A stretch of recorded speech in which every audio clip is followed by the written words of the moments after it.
Well, yes, we can close in 15 days, but don't wait to the last minute to start your loan approval process. Have a listen in our Mortgage Minute.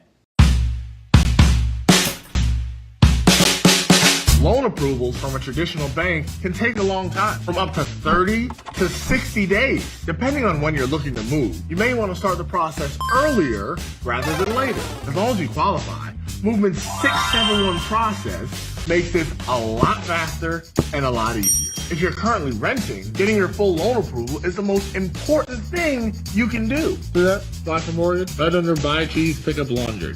Shave. Delays could end up costing you hundreds or thousands of dollars. Not to mention not having a place to live until the process is done. Start shopping for your home loan months before you even plan to move. That way, you know what to expect long before you're in crunch time. If you're worried about your interest rate, you can get lock periods from up to 15 days to 90 days or more. Just be aware that there may be fees for longer locks.